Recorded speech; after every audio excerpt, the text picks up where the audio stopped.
Okay, thanks very much, Mike. I hope you can hear me at the back. So this is an opening slide I use on various talks I give, and I guess here I should say that, of course, the views expressed may not be shared by Newcastle University or by my NHS Trust in Gateshead, so I'm speaking in my personal capacity, though that is my background and expertise. So these are sort of four parts of the talk, but most of it will be in part 3, focusing around is what we mean by mental illness. So, biblically then, I think there are two major strands of teaching that are important as we think about illness, but particularly mental illness. And the first is that the scriptures make it clear that we are created as a unity which is body and soul, or the Greek words psyche and soma, psychosomatic. And so this isn't based on the Hebrew and Greek semantics. It's based on the fact that in creation we have a body into which the breath of life is given, and later in scripture it's very clear that when we die, those people who are dying, then there is a separation of body and soul. As the thief on the cross, our Lord himself, Paul wishing to go be with Christ, which is better by far, and so on. The spirit, soul, mind, that component of ourselves departs from this world. The body then is left behind as a corpse decay. That just shows very clearly that it's not to do with the semantics of the words. This is who we are. We are whole beings, human beings, who are both body and soul. And I often feel, or some people perhaps may think that on Sunday I'm in church and I'm preaching and pastoring and I'm dealing with souls. And then on Monday morning I go into the university and I'm dealing with brain imaging and molecules and cells, and so I'm kind of very soma, very much to do with the body. And that is a wrong way of thinking. That's a wrong way of thinking because I'm always dealing with whole beings. And so these two parts of us, body and soul, they interact. On the one hand, so we repudiate modern materialism, or any kind of materialism, that says that we are simply, physical beings constituted of atoms and molecules, and what we regard as Christians so naively as the soul or mind is simply some kind of chemical or electrical precipitate of that. And that's not true. The soul mind is a separate entity, but fused together with the body, working, interacting constantly together. And those of us, all of us experience illnesses from time to time, those who practice medicine or within the medical area, will observe then that interaction, the way that physical illnesses are affected by our mental experiences, and mental illnesses are affected by physical ailments and illnesses. It's a false dichotomy to try to separate them. And so it's important that that unity of us as psychosomatic wholes is something then that we need to emphasise. I used to speak at home to my children about psychosomatic wholes, and they used to laugh at me about using this kind of language. And then one day with a new pastor, and in one of his first sermons, he said, we're psychosomatic wholes. So what made me feel a whole lot better and convinced my children were like it. Then the second strand that's very relevant then for understanding mental illness is the fact that we are made in the image or likeness of God. Many of you, most of you will know then, these two words, image, likeness, are interchangeable in the context then of us being made like or in the image of God. And that this again then is a holistic concept. It isn't just that my thinking is godlike or my emotion is godlike. It isn't that somehow I'm shaped physically or psychosomatically in a godlike way. It is all that I am is godlike. Body, soul together, psychosomatically only, we are image bearers of God. And this imageness then isn't therefore about the stuff from which we're made, whether we think of that as our soul stuff or our body stuff.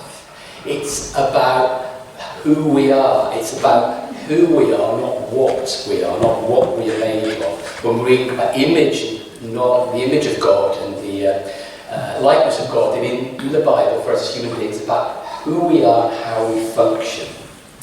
And we are like God then, and He is personal. He is, of course, tri-personal, Father, Son and Spirit. And that's why in Genesis 1 we read then of human beings created as male and female in the image of God.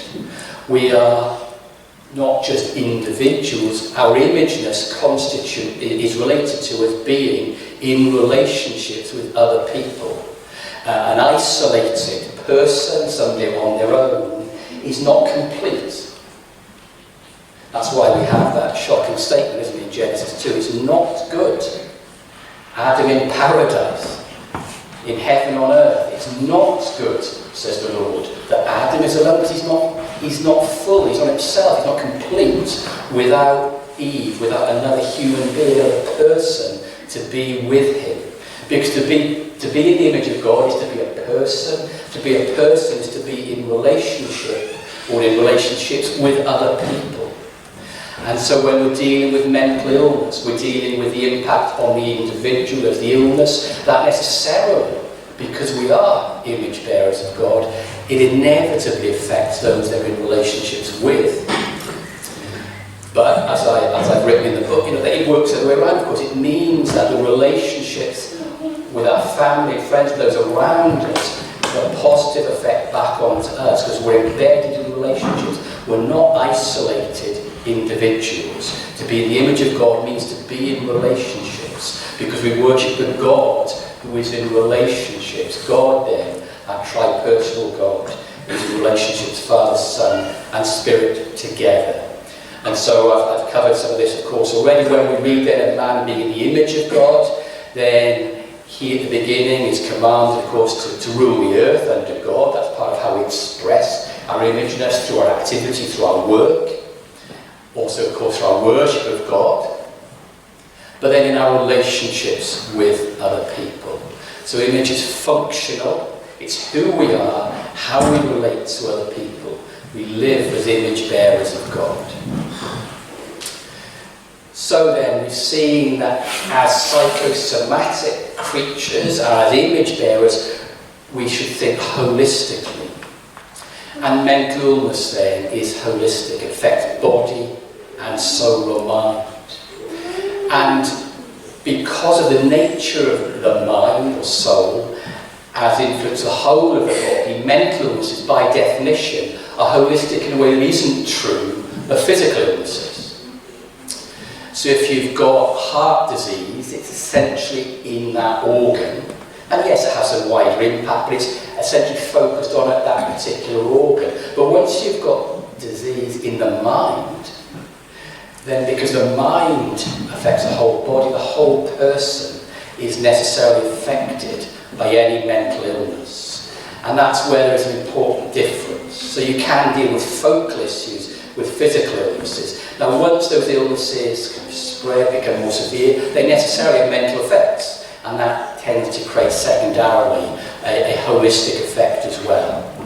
But depression is well recognised to have physical components of loss of appetite and weight loss. It's not just thinking or feeling, it's not just something you might regard as a soul or mental experience. All of you will have had anxiety about different things, and you know that affects your bodies. You don't just feel anxious, but your body continues to function perfectly normally. You have features in your body of trembling, of changes in your heart rates and your breathing and so on, a whole bunch of physical features. So mental illness is holistic, and because our imageness then, as I say, it affects the family. Okay, so that's the kind of, I think, the biblical background, how we should think globally about mental illness in a global way, because we are image bearers of God and we are psychosomatic wholes. But I want to sort of touch on two important issues which are often raised. So firstly, that mental illness is illness. Okay, there is such a thing as mental illness. I was saying to people beforehand that necessarily, and I used to say, nobody really, no Christians really nowadays think that there is such a thing as mental illness. And then somebody in my church said, well, they do, Alan, but they don't tell you. They're not going to tell me that that's the case for obvious reasons. But there is a real mental illness, or lots of mental illnesses, and they are horrific illnesses to have for the person and for the family. But the key thing is when we come to look at illness, what we mean is, the essence of being ill is it's not really your fault. I don't choose to have heart disease. I don't choose to have arthritis. I don't get up one morning and say, I think I'll have asthma today. Asthma is something that happens to me. It's not my fault. It's not something I choose. It affects me. And it's the same with depression, or schizophrenia, or dementia, or anorexia. They affect you. It's not your fault. Lewis Wolpert was somebody I studied when I was doing my science degree some years ago. He was a professor of embryology at King's College and then UCL. And this is what he said, his experience of depression. And if you've had, I know some people have experienced depression, or seen it in their family, they'll know this is the case. He says, I'm ashamed to admit that depression felt worse than the death of my wife. I was in a state that bears no resemblance to anything I'd experienced before. It wasn't just feeling low, depression in the commonly used sense of the word, I was seriously ill. Timothy Rogers, I think I quote this in the book, Timothy Rogers was a Puritan minister in the 17th century, and he said this then, and it's commonly said by others, why do you think so? Divert yourselves, think of something else. That is, put yourself together, man, come on, sort yourself out. But it's no more possible for people where this disease, what he called melancholy, what we would call today severe depression, it's no more possible when this disease comes to find to divert your thoughts. It's possible for a man who has a broken arm or leg to walk, or to act like he used to do. You can't just willingly wish it away. They can think of nothing, what they do think. As a man with a toothache can't prepare to think of his pain, though with his urges to rule out our thoughts gives us no relief, only adds to our misery. We frequently urge to do what we cannot do. John Gordon was previous Royal College of Psychiatry, or College of GP, president, and he had a heart attack, he had coronary disease, he also had severe renal problems and had renal colic, it was an extremely painful condition. He also got depression, and this is what he said, he'd prefer not to have the depression.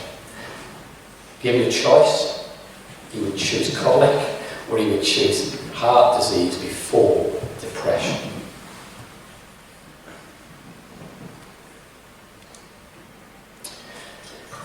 So it's real illness, we'll come back to it later.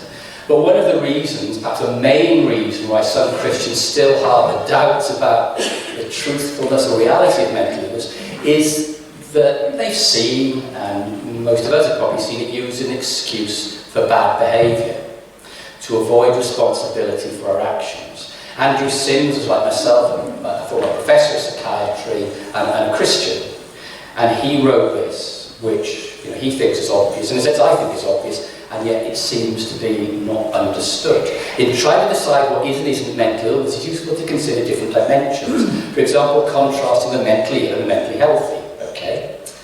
But then an entirely separate and independent dimension is good and bad, right and wrong. Entirely separate. That these variables are independent is obvious, but does need stating. So when we're talking about making decisions, then the Mental Capacity Act, which is the relevant legislation in this country, uses the same sort of language and approach in other legal jurisdictions and has long been understood in different societies. Now, I'm conscious of that this is a conference focusing on education, and the law is different for children. But the principles of how one makes decisions and whether or not one is responsible are the same. I know the Mental Capacity Act does not apply to children, there's different legislation. But the principles embodied in the different legislation, the Children Act and so on, are the same. It's the same sort of approach. Some of the language used is different, but we're dealing with the same issue. It's not that when you turn 18, the way in which you make decisions becomes somehow conceptually different. It's the same for children as for adults. And the difficulty in making decisions is related to the complexity, not the importance of the decision. So the classic example is marriage. Well, marriage is an easy decision.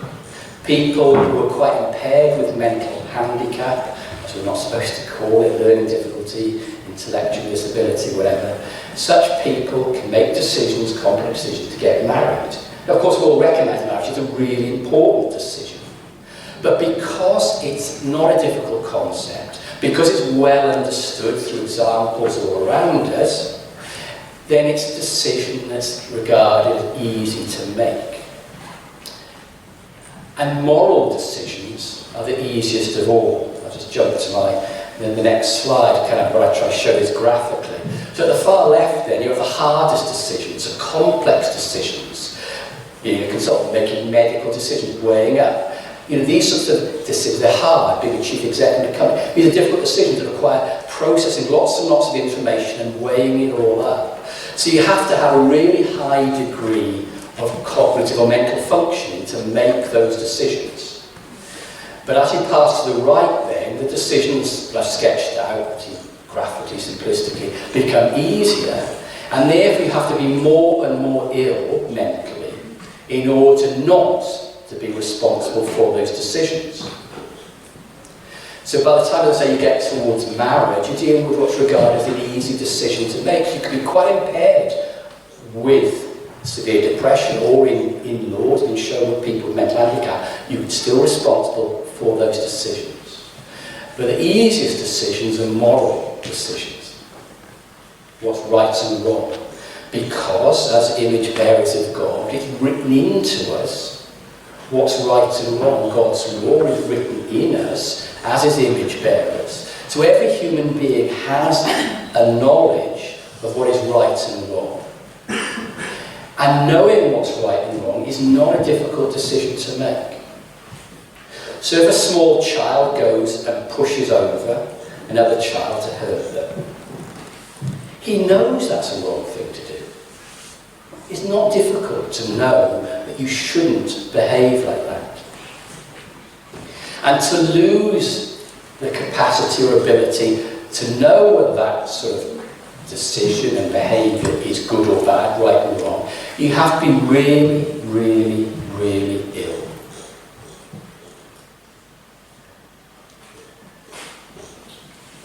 Before, when I read Catch-22, Joseph Keller's book, I probably couldn't commend it as a book to Christians, but the book then focuses on, it's in Second World War, it's about pilots, American Air Force pilots, and flying missions into Italy and the high mortality rate of the pilots flying those missions. And so, they really didn't want to fly those missions.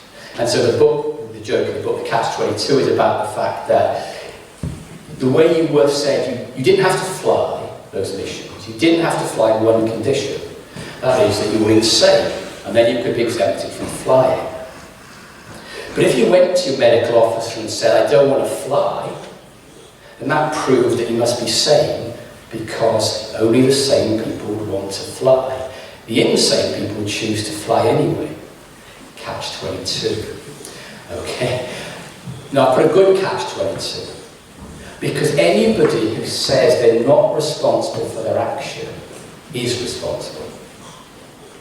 If you've got the cognitive, the mental ability to think that I might be able to kind of wheedle out of my behaviour here and say that actually I didn't really know what I was doing, you must have enough cognitive function, enough mental function to know that it was wrong.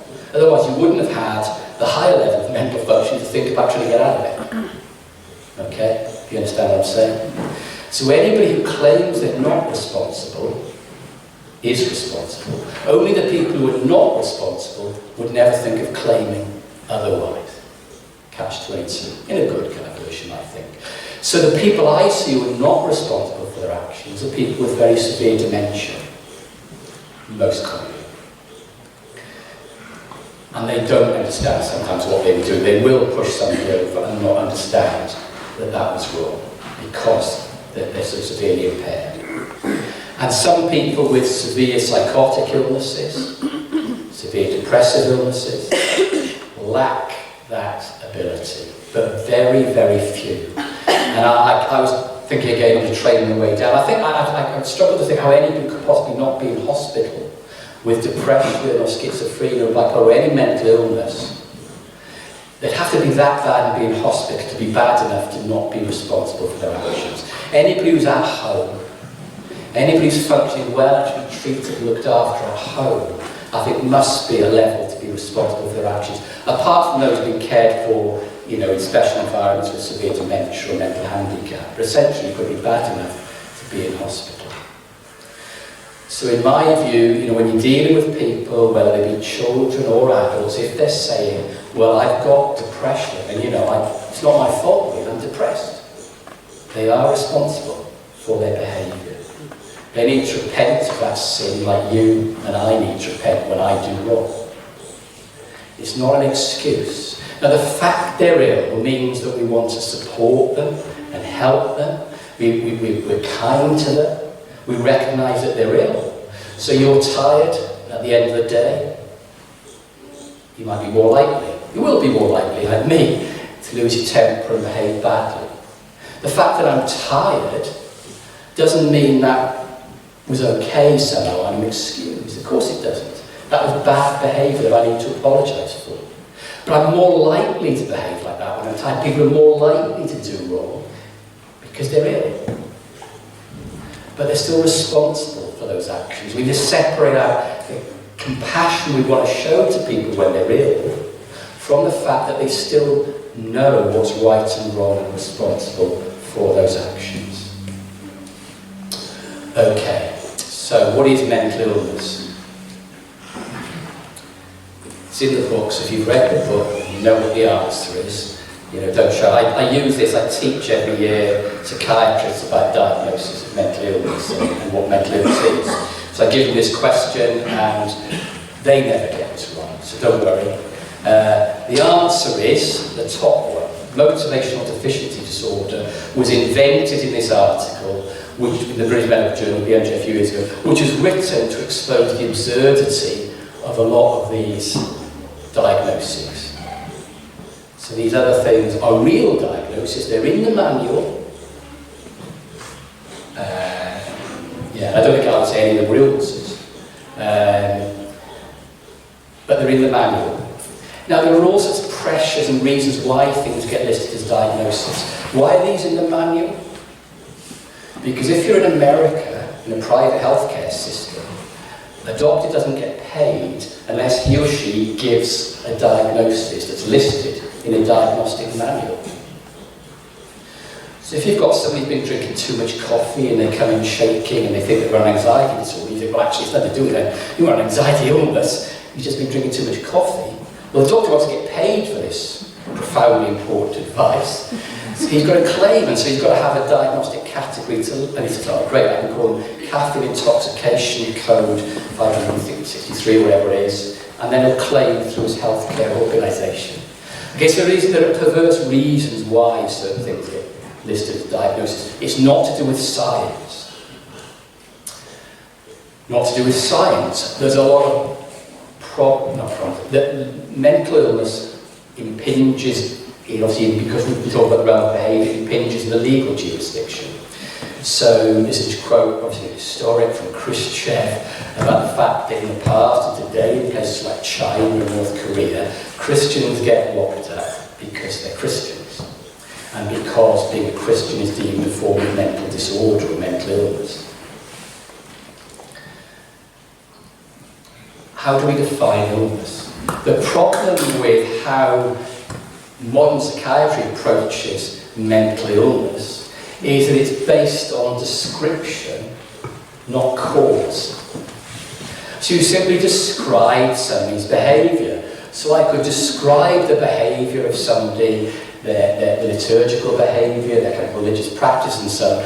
And you could do the same, and you could, if you gave somebody a kind of potted description, you'd say, she's an Anglican. Okay? And that's how DSM does it. Okay? So you could have a description of a pattern of behaviour and you just call it, Anglicanism or baptism or Thatcherism. The problem with modern psychiatric way of diagnosis is it's purely descriptive, it's purely based on an observation of certain patterns of behaviour, and that's why you end up with these things like road rage being called so-called mental disorders, or what's it called now, DMDD. So to you and I it's temper tantrums, but it's listed in the diagnostic manual as a childhood disorder within psychiatry. Okay, so DMDD is a behavioural disorder that is essentially temper tantrums. It's a diagnosable disorder, okay, but it's based on just a description of a toddler behaving badly. Okay, so it's important that this is why you get all this kind of funny, bizarre, silly diagnoses happening. One of the reasons that this happens. Personality disorder. Personality disorder is a major area historically where this has been the case. Now, a few years ago, it used to be really difficult to explain to people what narcissism is, what narcissistic personality disorder is, but as a colleague of mine said, well, since Donald Trump, it's been really easy. Because all you have to do to say to your students is, Donald Trump is a narcissist. Now, you know, because those are the criteria for narcissistic personality disorder, and I think you'll see he's got a lot of them. Okay, and I'm not saying this because I have any particular political point of view, it's just that his behaviour fits these criteria, except that because he's successful, you're not allowed to have a disorder if you're successful. Okay, so whether it's a narcissistic personality disorder or an antisocial personality disorder, you're not allowed to be successful to be diagnosed. If you're a successful psychopath, running an organisation, being a head teacher or something, then that's okay. You can't be diagnosed as a disorder unless you're dysfunctional. But if you take this as, I take this as an example, deceitfulness, irritability, aggressiveness, disregard for the safety of others, consistent irresponsibility, lack of remorse, having stoned or hurt others. So this is psychopathy. Okay? So it's essentially a list of bad behaviours towards other people. This is, in modern terms, antisocial personality disorder, people behaving badly. So this is an illness, this is a description of syndromes, patterns of behaviour that arbitrarily get called illness, or not illness, disorder, or not. And it is, as I say, arbitrary. You could invent all sorts of disorders, have been invented, like road rage disorder, or Baptist disorder, or Anglican disorder, or whatever. It's a pattern of behaviour, it's not illness, it's a behavioural syndrome. So what is illness? So this definition, which I use in the book, is based on the National Institutes for Health definition of illness in general, and I've modified it for mental illness. So generally with clinical syndromes in medicine, that's how we diagnose clusters of signs and symptoms. So in psychiatry, it's necessary to do with our thinking and behaviour. And then the key part is it's a response to objective cause or causes, internal or external. And these causes then may be physical or psychological. The signs and symptoms produce significant impairment in functioning. So that's the dysfunction. So if you become President of the United States, you're not regarded as dysfunctional because you're successful, okay? But you could behave exactly the same way and you're a kind of failed narcissist, and then you have narcissistic personality disorder.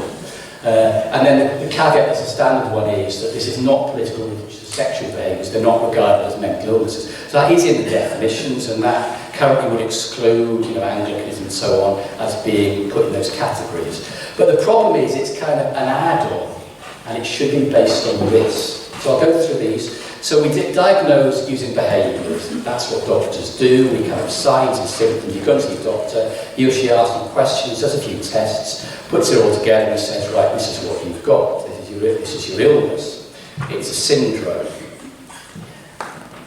But the key thing is that for an illness, it's a response to a cause. So the cause may be external. It may be an infection. It may be a trauma. So trauma, mental trauma, impacts on us as psychosomatic beings and can lead to mental illnesses like anxiety and depression. Or it may be, probably more commonly, internal causes, so the accumulation of abnormal proteins in the brain causing Alzheimer's disease.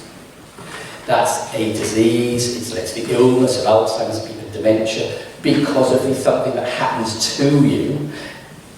It's damage in your brain because of the accumulation of the protein.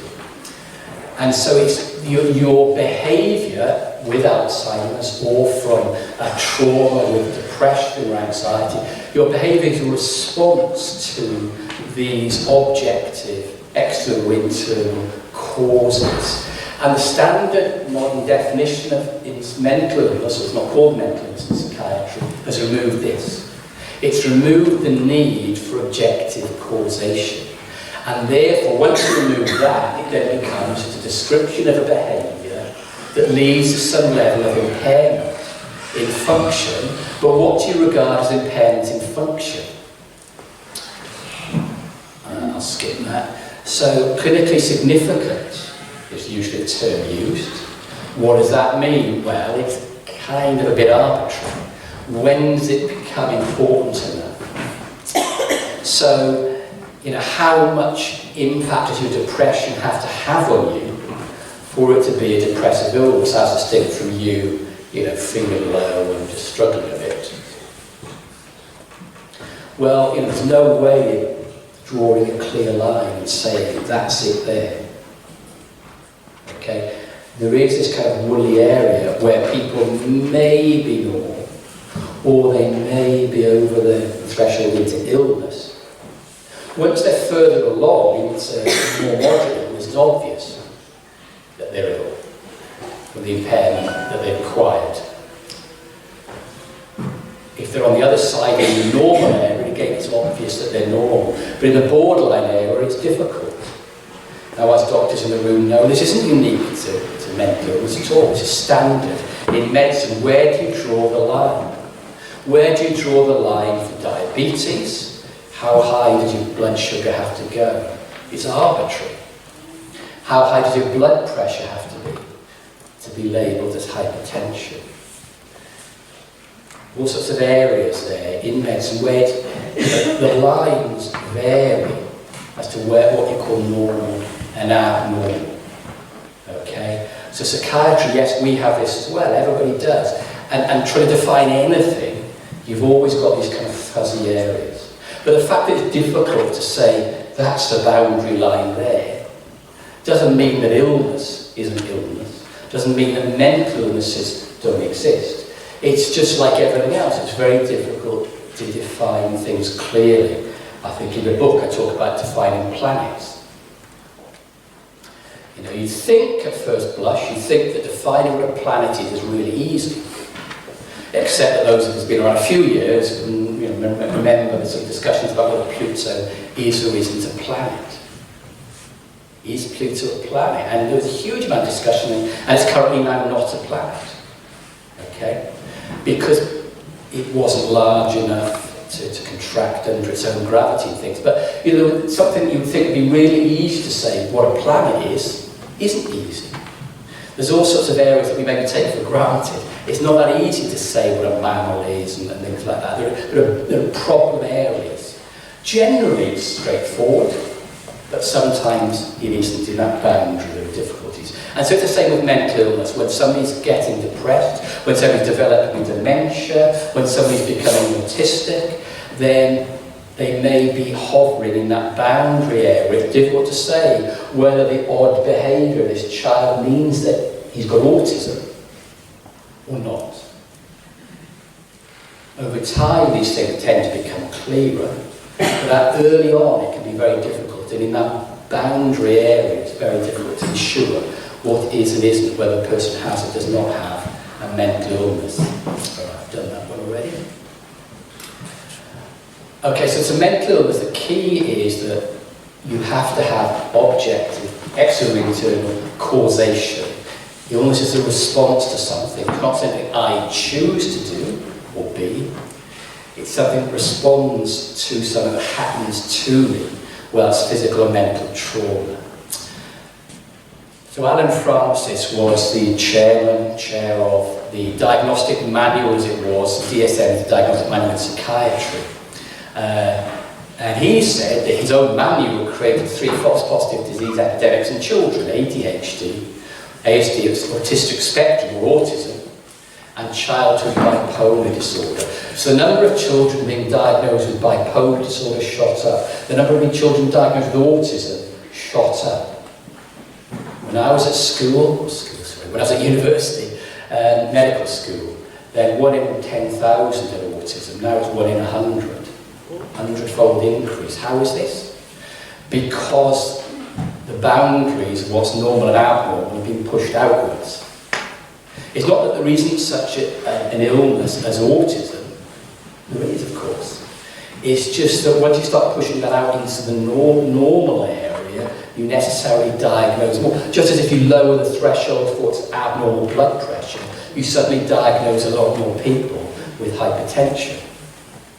So lots more people were captured as the net, if you like, the diagnosis was spread wide with ADHD and with autistic spectrum disorders became rather than narrow autism, and with bipolar disorder. And Alan Francis said there's going to be lots more now with DSM-5, which has now been out a few years, with these other things. And so, you know, there's this problem of expanding or inflating diagnoses. So pushing the boundaries. Alan Francis, you might want to read his book, Saving Normal, where he talks at length about this issue of creating new diagnoses, and inflating other diagnoses. You inflate real illnesses like depression, you push the boundary, so that 40% of people in nursing homes are antidepressants, 20% of the population are on antidepressants. That's not because 20% need antidepressants, it's because the boundaries have been pushed outwards. What you need to say you're ill in terms of the impairment in function is broadened into what most of us might regard as being normal areas. But as I say, it's not unique to psychiatry. So another problem in changing definitions is what's has been called criterion creep. So post-traumatic stress disorder was invented in 1980, or it was invented in the 70s, and formalised in the Diagnostic Manual in 1980. It was invented in response to the Vietnam War, and Vietnam vets coming home, traumatised by their experiences, stressed with horrible anxiety problems, and yet there didn't exist a diagnostic category for them. So PTSD was therefore invented to meet that need. And PTSD is a terrible diagnosis, okay? And when I teach psychiatrists, say, yeah, no, I believe, that these people were ill, they'd had horrific trauma, they'd got that objective cause from outside that had really impacted horrifically on their mind and on their body. The horrible symptoms, yes, but PTSD was a terrible way of defining it. And it got worse and worse as we went through the years and the criteria were broadened to include more and more symptoms, so that you can... Currently, there are 10,500 different symptom combinations to diagnose PTSD, which, as I say to all my psychiatrists, means anybody who gets any trauma could have PTSD. And that's just nonsense. So there have been studies showing that is the case. 100% of people in Sierra Leone had PTSD because of the horrific wars there. Yes, a lot of them would have been horribly traumatized, but not everybody. So there's this problem of expanding the boundaries of diagnoses. But it isn't just kind of our fault in psychiatry. As I've mentioned already, this is a problem more broadly in medicine. So the British Medical Journal for a few years ran a campaign about the fact that we were over-diagnosing people and treating lots of people who shouldn't really be treated. Because, the fact is that, today, we're an extremely healthy bunch of people. In historic terms, we're healthier than anybody's ever been. And yet we still have lots of people with lots of diagnoses for all sorts of illnesses. Okay? Now, part of that is fine, because there are those that need treating, were living longer and acquiring more illnesses. But part of it is this kind of obsession with being ill and illness status and things around us in our society. Our pampered society, particularly with kind of mental health problems, is always wanting to kind of have people labelled as being ill when they're not. So there's larger societal issues around health and illness and pressures to diagnose. So when I was asked to do this talk, I think I said I'd actually prefer to call it mental illness. In the end, I still had mental health in the title of the talk. And I don't like the term mental health.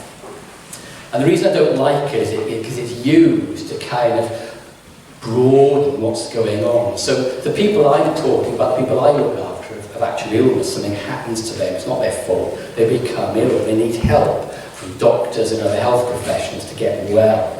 But then broader than that, we have what I say about like personality disorders and all these other disorders that are simply behavioural syndromes. These people aren't ill, but they're diagnosable. And then beyond that, you have what's sometimes called mental health or mental health difficulties, mental health problems, and a really nebulous area. Nobody knows what it means. Because nobody ever tries to define what mental health difficulties means or mental health problems. She's got mental health problems. What do you mean? I don't know. Nobody knows. It's just a label that's used mindlessly to cover people who are having a hard time. Yes, she's having a hard time. Yes, she needs some help. She isn't ill. She doesn't need a doctor. She doesn't need more than, the help you would give to other people with the same sort of problems. So I don't like the term mental health because I think it's a kind of Trojan horse for kind of carrying into psychiatry all kinds of non-illnesses and things that shouldn't be within medicine at all. So, we deal with, we should think in terms of people being ill because they've been caused to be ill, not through their faults, and these are people in the middle here. How can you know if somebody's mentally ill? Okay. Well, it's generally not difficult to know if somebody's ill. You generally know when somebody's ill. Yes, there are some people at the boundary, is my wife getting the flu now or not, because she seems a bit more tired and so on, or maybe she's got temperature, that kind of thing. And then the next day it's obvious that she's ill because it's there. So yes, sometimes in that boundary zone it'd be difficult to know whether somebody's ill or not. But if you see somebody with depressive illness, you see somebody with autism, you know they're ill. Now, you might not sometimes know, if a diagnosis hasn't been made, exactly what the illness is, but that they have an illness, that something's wrong with them as an illness, is straightforward. You need a doctor, you might need to make the diagnosis, it's this illness rather than that one, and you won't know perhaps the best way of helping and treating them with their illness, but that they're ill, you ought to know. Knowing what the treatments are is what the skill that we hope we would bring as doctors. So, similar then to that slide with the circles, so there are mental disorders, middle, and there are not illnesses. Then there are the proper mental illnesses, the severest ones, that require medical help and pastoral care from people in churches. And then there are milder mental illnesses. And I talk about this at length in the book, of how we in churches can help people with milder forms of mental illness. They don't need psychiatrists, they don't need doctors, but they can be helped by you as in churches. So how? With the final part of the talk then, how? Well, first of all, you are equipped. Okay, Christians are really well equipped because we know who we are as human beings better than anybody else. Because God's told us who we are as image bearers, as psychosomaticals. We know who we are, how we ought to live. We as Christians, we ought to be compassionate. I hope you are compassionate, caring people. Lots of people out there aren't, but we are. And that places us, because our understanding of who we are as human beings, because we care for others, that makes us straight up really well placed to help anybody, but especially to help people with mental illness. And you've got lots therefore of relevant experience, because in churches you're helping people. You're showing kindness in practical ways, in supportive conversations, in prayer. As part of the church family then, we're doing this. And all we need to do is kind of apply this, if you like, more explicitly, self-consciously, to help those who've got milder mental illnesses. And there have been studies showing that for people with milder anxiety disorders and depressions and so on, autism, anorexia, all sorts of illnesses in milder forms, then people in churches can do as well as the health professionals. Not once you're more severe, not once you need drug treatment and so on, but we can help. What can you do? Well, seven do's. So do keep in contact. People with mental illness tend to isolate themselves, especially with depression, but also with anxiety, psychotic illnesses, autism. People isolate themselves. Okay? So make the effort to contact them, to visit, to be supported, make a special effort to not lose contact. When you visit, do ask about what's going on. And don't be scared to even ask about difficult things like suicide. People with mental illnesses generally, psychosis, anxiety, especially depression, often think of killing themselves. Christians with these mental illnesses think of killing themselves. Okay? That doesn't mean they want to do it. It's an index of how ill they are, that they find it difficult not to think like that. They're so desperate. They're so sick, they just want out. And the way to get out is to take their own life. They don't really want to do it, but that's how they feel or think with their illness. And to ask about that shows that you have an understanding of what they're going through. Just to ask is really helpful, because it shows you've got some grasp of how difficult it is for them. To ask questions about, what difficulties they're having, including that most difficult one about suicide, because to ask these questions is to be helpful itself. You don't need to have a wonderful answer. I don't have, the answer. There isn't an answer to say in that situation, but there is human kindness and understanding to help that person. And do ask about all the worries that they might have about their state before the Lord, about their behaviour and whether they've been sinning and so on. Because they might be racked with all sorts of guilt about that. Maybe it's right guilt because they behaved badly. They need to repent. But of course often it isn't. It's inappropriate because they're so grim and negative in their outlook. But do ask. Most mental illnesses, almost all people with mental illness, find it difficult to concentrate and apply themselves to do things. So, some Christians will beat themselves up about the fact that they can't pray for as long as they used to do. So, well, of course you can't, because you're ill. Your depression, your anxiety, your schizophrenia, your autism, it's making you like that. So just pray in short bursts. Get a list, pray for this first, and later when you've got a bit more mental strength again, pray for something else. Get a hymn book out, sing a song of praise to the Lord. Something you can do in a short burst. Something you can manage even when you're ill and it's so hard. And do try and get people with all sorts of mental illnesses to churches, to be with the people of the Lord. They might not want to go, encourage them to go. Really important not to lose contact. Remember, we're image bearers. We need relationships. To be isolated, to be cut off is bad for your health, bad for your mental health, bad for people with mental illness. Work then to keep people in contact with you, with the church broadly, getting them to church service, at least for some of the service. And that's more broadly, do help them to get out, to socialise, to be active in doing things. The worst thing is to be isolated and out of touch, because we're human beings. We need each other. We need other people. Stepped care. So those are sort of 7 do's that you can do. You can help people with any mental illness in that sort of way. And when I was talking about the boundary, You don't need to worry about whether they're just on the healthy side or just on the illness side, as it were. You can help them anyway. You need to worry about that. If they're struggling, don't worry about the diagnosis and all that. Get on and help them in those practical ways. As I say, once they're more ill, it'll be obvious. If they're in the area you're not sure, it's exactly the same help you're going to give. And that's ultimately, which side of the boundary line they're on isn't the key issue. The key issue is you give that help that you can give, whether they're just in the mild illness area or whether they're in the normal side, as it were, of the boundary. You can help them anyway. So stepped care, this is a formal kind of approach in medicine, different kinds of stepped care approaches that are used with different categories of disease and illness.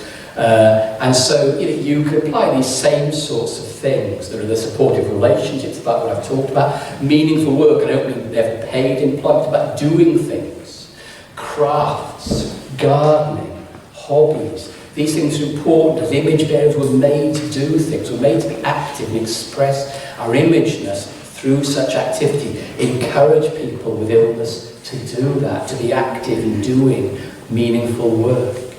And yes, proper diet and exercise, keeping active, keeping engaged, keeping eating.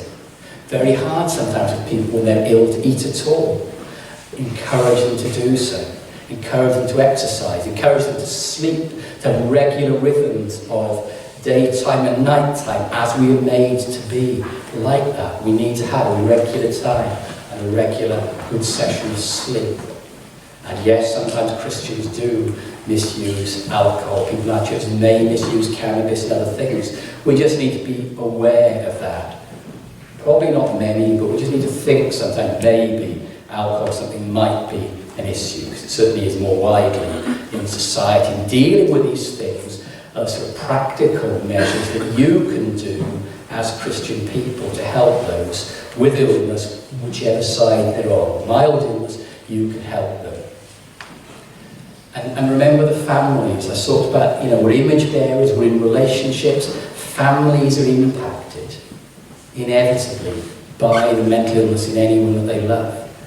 And so if you're thinking of somebody in your church and she's got a mental illness, look after the family, parents, children, brothers, sisters. Remember them as well, because they will be highly affected by it, and it's draining to care for people with mental illness. And so the support of our wider church family, yes, in the ways I've said, for the person with the illness, but also more broadly then for the family around, bearing the brunt of supporting the sick person. And LTC, long-term conditions, all mental illnesses are long-term conditions. People very rarely have a one-off episode of depression or anxiety or whatever. It's again and again. It's chronic, it's long-term, so it's a long haul. It's not just blitz in today, sort everything out and it's over. No, it's the long haul, and we need to be prepared as family carers for the long haul. And we need our own support then from our church and friends to help us through that long haul of caring for people with mental illness. That's the end.